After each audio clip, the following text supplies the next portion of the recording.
This is the stark reality of poor folk, where Dostoevsky confronts us with a devastating question. How do we love when every gesture carries a price we cannot afford?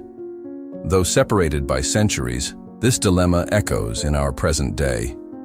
Who hasn't arrived home so exhausted they couldn't look into the eyes of their beloved? Who hasn't felt the weight of saying, "I don't have the energy to talk today"? Scarcity has changed form, but hasn't disappeared. Today, our poverty extends to time, attention, and presence. The executive missing their child's school performance, the couple dining in silence, each hypnotized by their screen, the mother falling asleep before hearing the story her child wanted to share. All are direct descendants of Makar, unknowingly practicing a severe economy of affection. The unwitnessed valor of daily life. Dostoevsky understood before anyone else. The greatest acts of love rarely have witnesses. This heroism without an audience pulses through the arteries of our society. The mother who wakes an hour early to prepare lunch that will be consumed in minutes. The father who sacrifices his only moment of rest to help with homework. The teacher who writes personalized comments on essays that may never be read carefully.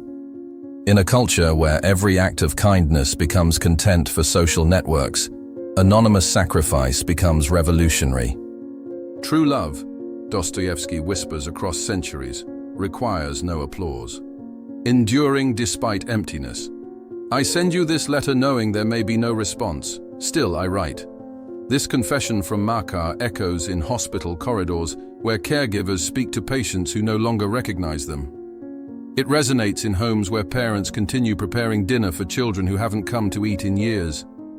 Dostoevsky celebrated this almost absurd emotional tenacity, this love that continues giving even when devoured by emptiness.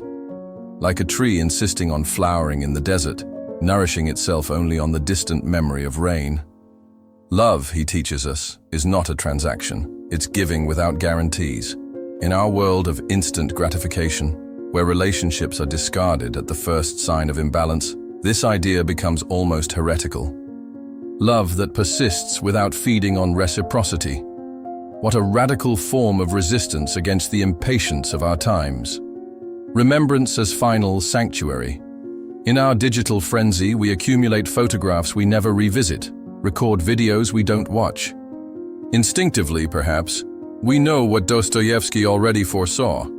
We will need these fragments of happiness to traverse difficult times. The woman who rereads old messages from a lost love. The man who visits a restaurant simply because it was the favorite of someone gone. The immigrant who cooks a traditional dish to remember the scent of their homeland.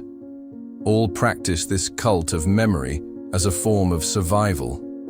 In an era marked by collective amnesia, where yesterday's news already seems antiquated, remembering becomes a rare act. Resisting forgetfulness preserves our humanity. Affection or fantasy? The gulf between loving and needing. How many truly love another, and how many love only the image they've constructed? The father who pressures his child to follow the career he abandoned. The woman trying to fix her partner, to fit her ideal. The friend offended when the other develops new interests. All confuse love with possession, care with control. This confusion intensifies in the digital age, where carefully constructed profiles replace real people, and relationships are filtered like photographs. Dostoevsky would warn us, the more perfect the image, the further from truth. The line between love and necessity has never been so thin. Do we love others, or simply fear loneliness? Do we care out of compassion, or to feel indispensable? Do we sacrifice out of generosity, or to occupy the role of martyr? Quietude as supreme nurturing. In one of the most subtle passages of the novel, Makar receives a troubling letter from Varvara, but decides not to respond immediately. Not out of neglect, but because he understands that at that moment, words would be inadequate. This wisdom of silence, knowing when not to speak, when not to act, when to simply be present, is perhaps Dostoevsky's most difficult lesson for our era of compulsive communication. The friend who just holds your hand during a crisis, offering no advice. the partner who respects your space to process a loss, the family member who doesn't bombard you with questions when you clearly need silence. All practice this supreme form of love that demands nothing, not even understanding. In a society obsessed with answers, solutions, and conclusions, this ability to comfortably inhabit not knowing alongside another becomes almost revolutionary. Sometimes the greatest gesture of love is simply witnessing pain without trying to fix it. Self-respect as ultimate defiance. Dignity is a form of resistance. In a society obsessed with status, this notion acquires new urgency. The worker who keeps their head high after being unjustly reprimanded. The indebted person who refuses self-pity. The elderly individual who insists on doing what they still can by themselves, even if it takes longer. Dostoevsky understood that true poverty begins when we lose not material goods, but our sense of self-worth. Hunger can be satisfied, but dignity, once lost, is almost impossible to recover. When ordinary becomes remarkable, fresh bread left at the door, a collar sewn by hand, a candle saved for weeks, lit only so the other could write an important letter. In the universe of scarcity in Poor Folk, these everyday gestures take on epic dimensions. Our material abundance has blinded us to this simple truth.